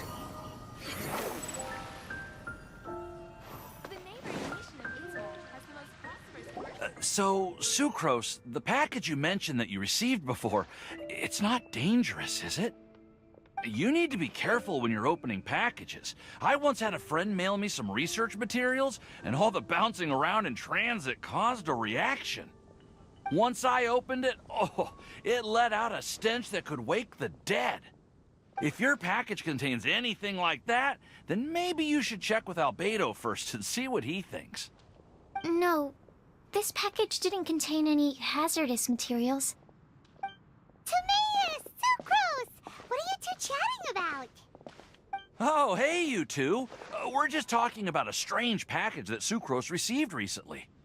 A strange package? Yes. I believe it's from a Sumeru scholar who came here to study in Mondstadt. It's most likely a thank you gift for collaborating on some research together. Huh? A package from an academia scholar? Oh, then there could be anything inside. There wasn't anything dangerous inside, just a bunch of strange cards. I think I've seen Timaeus with some similar looking cards before, so I came to ask him about what they might be. You've seen me with some cards? Maybe those were the testing cards used for distinguishing reagents. No, they didn't look like test cards. Here, have a look. Oh, you meant these? Huh. Sucrose, have you really never seen these before? No, never. Recently, I've been spending all my time up in the mountains working on cultivating pentatonic sweet flowers. Why? Is this an area of research that has started trending in the alchemical community during my absence? You could definitely say that it's trending, but not as an area of research. It's a card game that's been getting really popular these days. It's called Genius Invocation TCG. Genius Invocation TCG! Yeah, we've been hearing about this game all over the place. But this is the first time we've ever actually seen any of the cards. We didn't know it had made it all the way to Mondstadt. Must be pretty popular, huh? That's right. The game's been catching on lately. The Yae publishing house in Inazuma has even published a series of light novels based on the game. The story is really good. It starts with a young guy in Sumeru who finds an ancient casket of tomes in the attic. He opens it and discovers that the soul of an ancient TCG player called the Crocodile King has been captured inside. It turns out that the Crocodile King was King Deshret's viceroy, who battled an opponent named the Ibis King. During the match, the Crocodile King fell prey to his opponent's scheme and was sealed away in the casket of tomes. After being unexpectedly released by the kid, the Crocodile King possesses him and helps him to gradually climb the ranks and become a legendary TCG player. Timaeus. Huh? What's wrong, Sucrose? If you're interested in how the story plays out, I can lend you the novels. No. I was just thinking about that time you requested an extension on your progress report deadline, citing personal reasons for the delay. Well, I did go through a phase recently where I wasn't putting enough focus on my work, but it's under control now. I've committed to not even touch Genius Invocation TCG until I've made enough progress in my research. Well, that's unfortunate. Oh? Why's that? Well, since it's a gift from a researcher I've collaborated with, I thought that I should at least try to learn the rules. That way, I could say that I at least tried to appreciate his gift. Oh, right! And since it's a game from Sumeru, who knows? Playing it might even make you smarter. Okay, fine. Paimon's curious and would like to give it a try. Please? Although, it seems like we can't learn how to play it anytime soon, 'cause Timaeus has given up for a while. Well, research is my priority, you know. But if you'd like to learn the rules of Genius Invocation TCG, then I'd actually suggest you go to the Cat's Tail. Yep, that's the place. It's where everyone in the community goes to play when they have time. They gather there, trade cards, and they're very welcoming to new players. Trying to learn the rules can be intimidating at first, but it's a lot of fun once you get the hang of it. Understood. Traveler? Paimon? Let's go to the Cat's Tail and try asking around. To be honest, hearing Timaeus talking about the game has also piqued my curiosity. Well, what are we waiting for? Let's get going!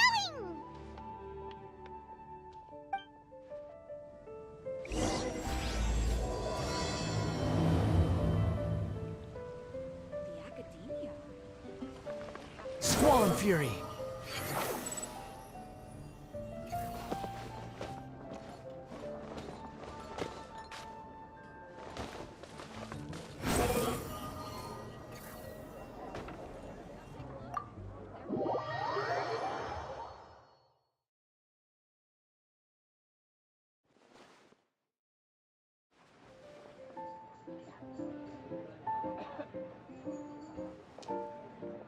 Welcome to the Cat's Tail. Ah, it's the Traveler and Paimon. What a nice surprise. Oh, and Sucrose the Alchemist. It's been a while, hasn't it? I'm afraid I've already told you before. Fur from the Cat's Tail staff is not for sale, no matter how much Mora you offer.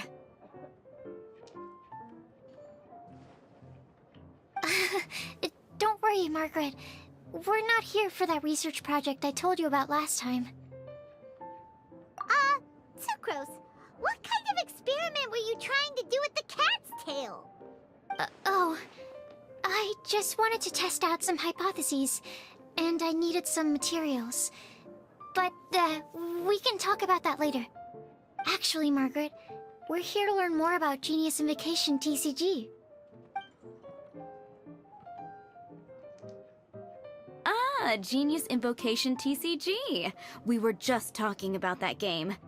You see, more and more people have been gathering at the Cat's Tail to play, so I thought, why not have a dedicated staff to serve the new customers?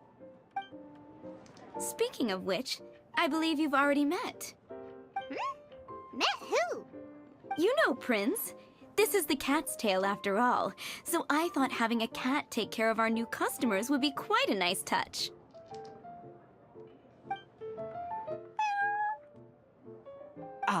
Allow me to interpret. Prince says that the word customer is much too loose of a term, and we should instead refer to anyone who loves dueling with cards as TCG players. My mistake.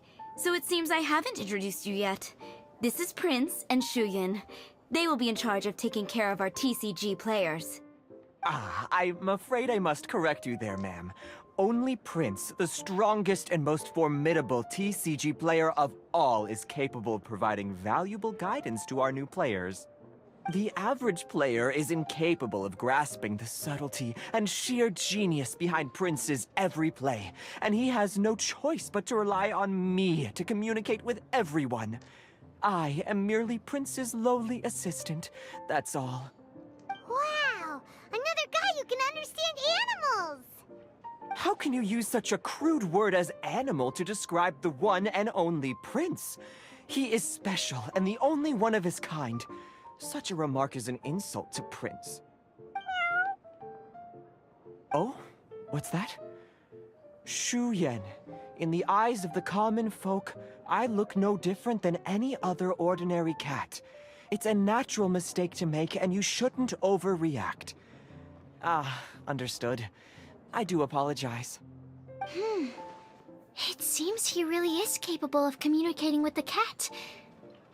Could this be the result of some modification to the language center of his brain? Seriously, how can he get all of that from a simple meow? Yes, it was the Sacred Duels of Genius Invocation, TCG, that formed and cemented our bonds of mutual understanding. It's my firm belief that by simply playing the game, players can develop a deeper level of understanding between one another. So, playing Genius Invocation TCG fosters some sort of a telepathic link between players? Somehow Paimon doubts that. Anyway, if you'd like to know anything about Genius Invocation TCG, then please ask Shuyan, who will ask Prince. Though I'd love to explain more myself, it's time for my daily walk. I'll let Prince play a game with you and walk you through all the rules. Just as a seasoned warrior can foresee the path of his opponent's sword, so too can I, as a TCG master, predict my opponent's every play. It would be improper to pit a newcomer to the art of the card against one such as myself, and I must therefore politely decline. That's what Prince said. Oh, Prince doesn't want to play with us, huh? Fine, then Prince doesn't have to. We'll play you instead. I'm sorry, but from the day I met the mighty cardmaster Prince, I swore an oath that my hands would live solely to hold the cards and not to play them. If Prince is unwilling to play, then I guess we should look for an alternative. How about this? Diona! Yeah, blah, blah, blah. What is it? I'm pretty busy over here, you know. Why is it that every player that sets foot in here to play Genius Invocation TCG has to have a drink? Ugh!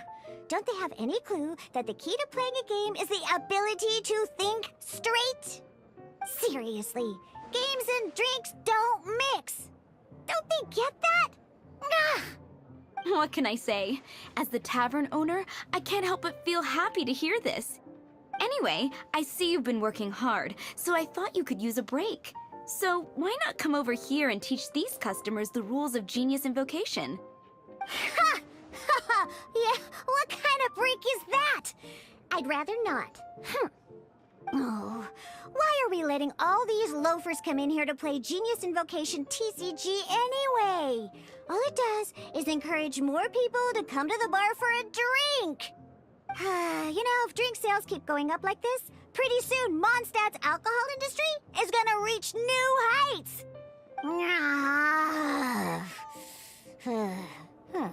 Looks like my first step in destroying Mondstadt's alcohol industry should be stamping out the spread of Genius Invocation TCG. My dear, you are quite mistaken. You said it yourself, a clear mind is necessary to win. Soon, their thirst for victory will overcome their thirst for alcohol. Prince speaks the truth, Diona. Not only is the spread of Genius Invocation TCG no obstacle to your goal of destroying Mondstadt's alcohol industry, it could even support you in this endeavor. Could it really? Sure, why not? Alrighty then. Our 2 customers are waiting to learn. Shuyan, let's put you on drink mixing duty for now.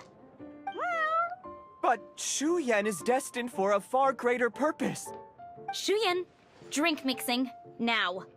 Oh, okay. Ooh, all right. We'll need some space to learn. Let's go to that empty table over there.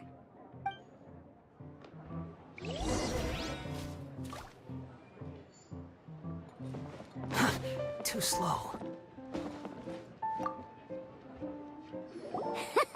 Okay, let's go through the rules. First things first. Deck? Yes. You should have built a deck. You know, a set of cards that meets the bare minimum. What's with the blank stares? Come on. Don't tell me you came to learn Genius Invocation TCG without bringing any cards.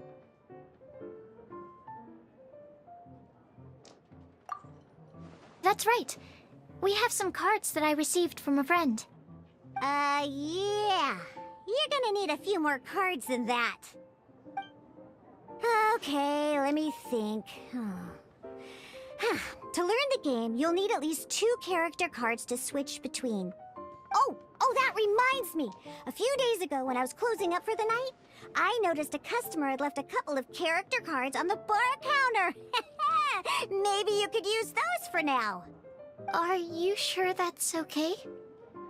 It's already been a few days and he still hasn't come back to claim them. Who knows? Maybe he left them here on purpose. Oh, okay, yeah, I got them here with me. You know, just in case the customer came looking for them. Yeah, not because I like to play the game or anything. Please. All right, so now we have 2 character cards. That's everything we need, right? Yep. So, are you ready to start? All right, then let's be...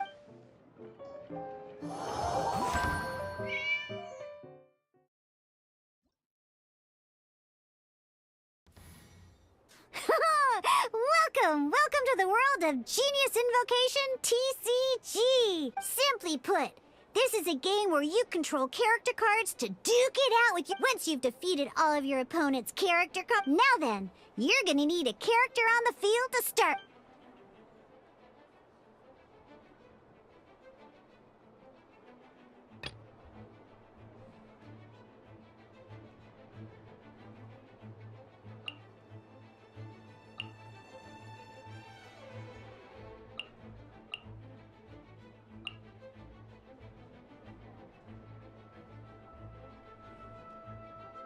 Let's finish this, swiftly. First, we roll 8 elemental dice at the start of every round. These dice correspond to elemental energy. We'll be spending these dice to perform actions.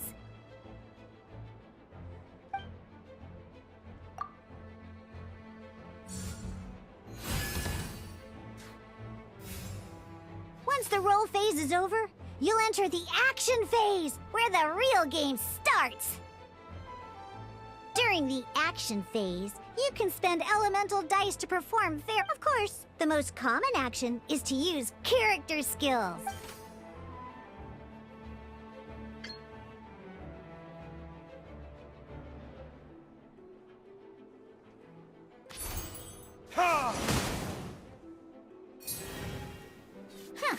Not bad.